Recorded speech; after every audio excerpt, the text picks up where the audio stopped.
for his keynote address to this august gathering.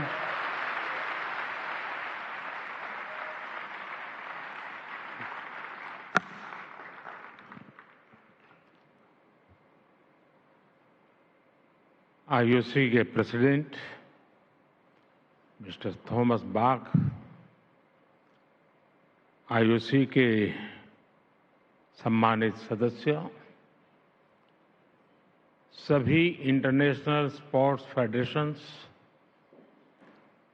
Bharat के national federations के सभी representatives, देवी और सज्जनों,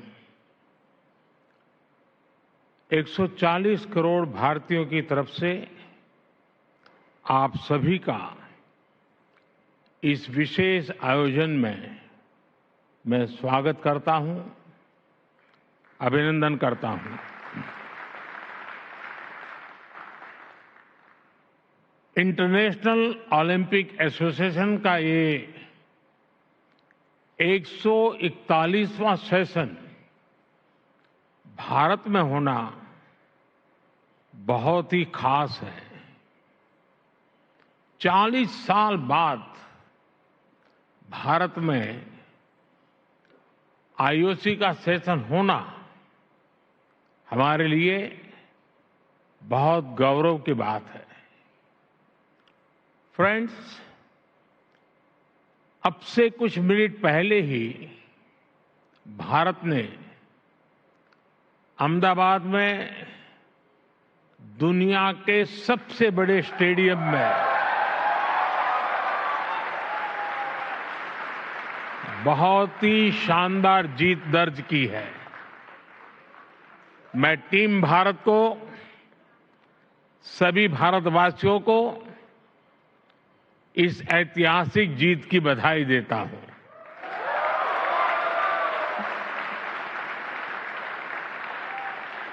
साथियों, स्पोर्ट्स भारत में हमारे कल्चर का, हमारी लाइफस्टाइल का एक इम्पोर्टेंट हिस्सा रहा है। आप भारत के गांवों में जाएंगे तो पाएंगे कि बिना स्पोर्ट्स के हमारा हर फेस्टिवल अधूरा है। हम भारतीय सिर्फ स्पोर्ट्स लवर नहीं, बल्कि हम स्पोर्ट्स को जीने वाले लोग हैं। और ये हजारों वर्षों की हमारी हिस्ट्री में रिफ्लेक्ट होता है। इंडस वैली सिविलाइजेशन हो, हजारों वर्ष पहले का वैदिक काल हो, या उसके बाद का टाइम पीरियड, हर कालखंड में स्पोर्ट्स को लेकर भारत की लेगेसी बहुत समृद्ध रही है।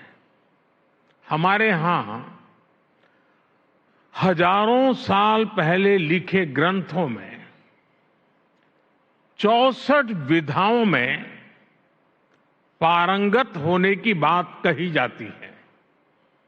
इनमें से अनेक विधाएं खेलों से जुड़ी हुई थी, जैसे horse riding, archery, swimming, wrestling. ऐसी अनेक स्किल्स को सीखने पर बल दिया जाता था। आर्चरी यानी धनुर्विद्या को सीखने के लिए तो पूरी एक धनुर्वेद संहिता ही लिखी गई थी। इस संहिता में एक जगह कहा गया है, धनुष चक्रंच कुतंच खड़गंच छुरी का गदा सप्तमम बाहु युद्धम शादेवम युद्धानि सप्तधा। यानी धनुर्विद्या से जुड़ी 7 प्रकार की स्किल्स आनी चाहिए, जिसमें धनुष बाण, चक्र, भाला यानी आज का जेवलिन थ्रो, तलवारबाजी, ड्रैगर, गदा और कुश्ती शामिल है। साथियों, स्पोर्ट्स की इस हजारों वर्ष पुरानी हमारी लेगेसी के अनेक साइंटिफिक एविडेंस है।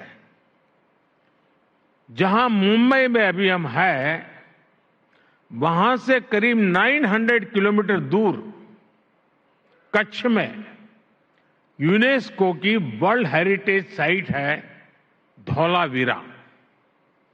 धौलावीरा 5000 साल से भी पहले एक बहुत बड़ा और समृद्ध पोर्ट सिटी हुआ करता था।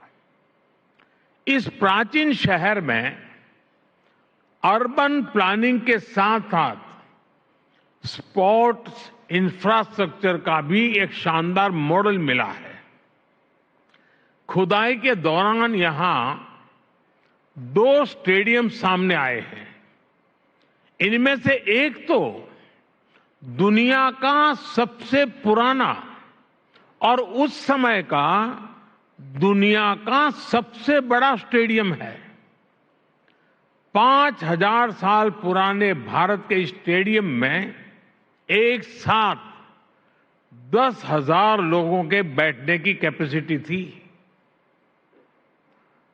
भारत की एक और एंशियंट साइट राखीगढ़ी में भी स्पोर्ट्स से जुड़े स्ट्रक्चर्स की पहचान हुई है। भारत की ये विरासत पूरे विश्व की विरासत है। फ्रेंड्स, स्पोर्ट्स में कोई लूजर नहीं होता। स्पोर्ट्स में सिर्फ विनर्स और लर्नर्स होते हैं।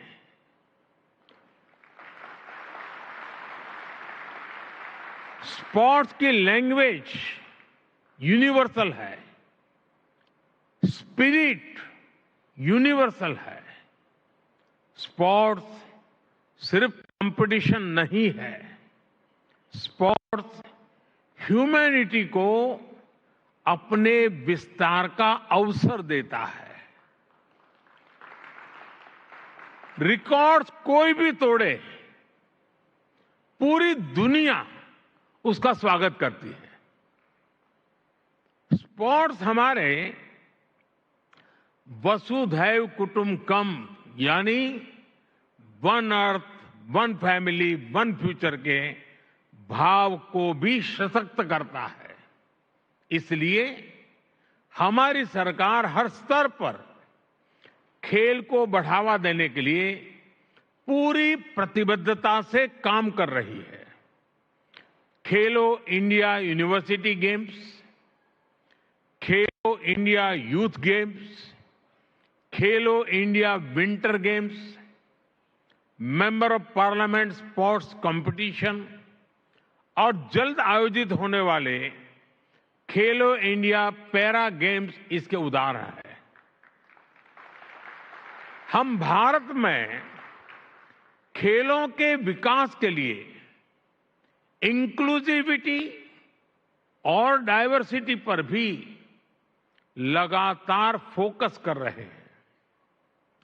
फ्रेंड्स, स्पोर्ट्स को लेकर भारत के इसी फोकस के कारण आज भारत इंटरनेशनल इवेंट्स में शानदार प्रदर्शन कर रहा है।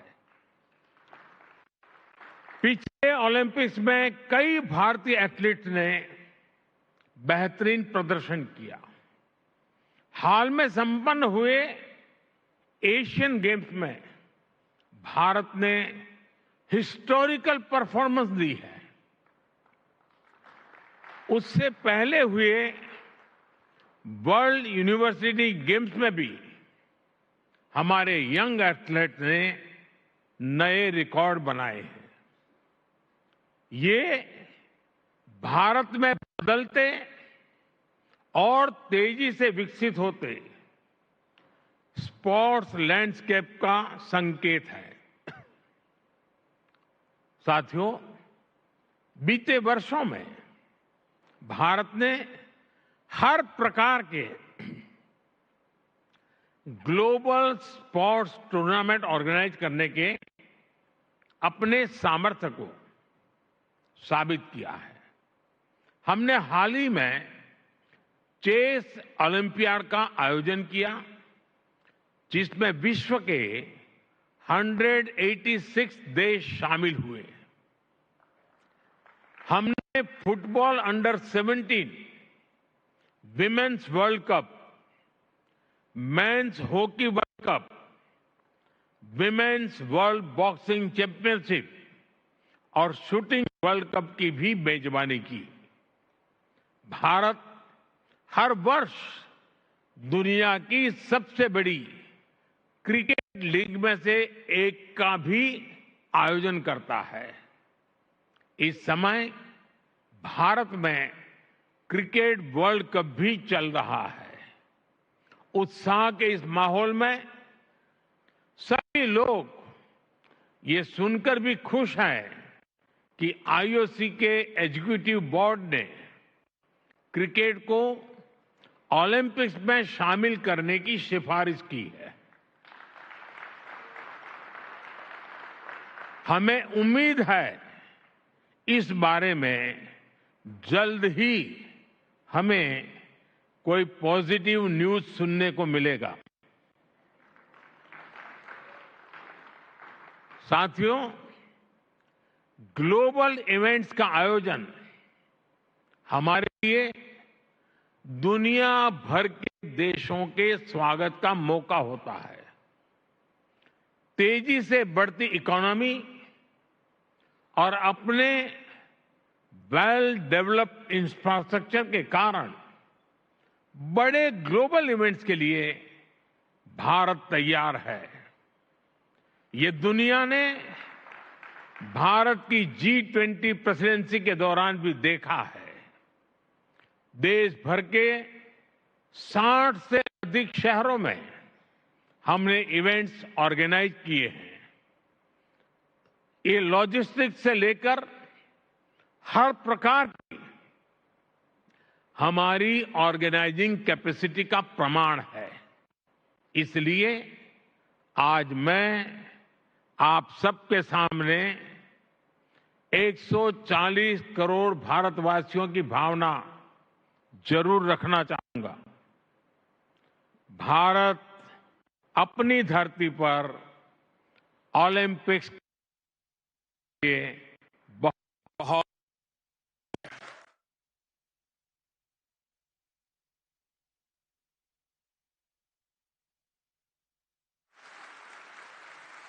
साल 2036 में भारत में ओलंपिक्स का सफल आयोजन हो, इसके लिए भारत अपने प्रयासों में कोई कमी नहीं रखेगा।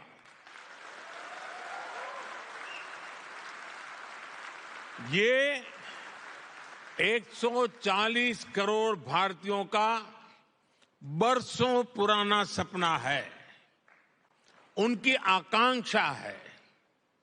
इस सपने को अब हम आप सबके सहयोग से पूरा करना चाहते हैं और 2036 ओलंपिक से भी पहले भारत साल 2029 में होने जा रहे यूथ ओलंपिक्स की मेजबानी करने को भी इच्छुक है।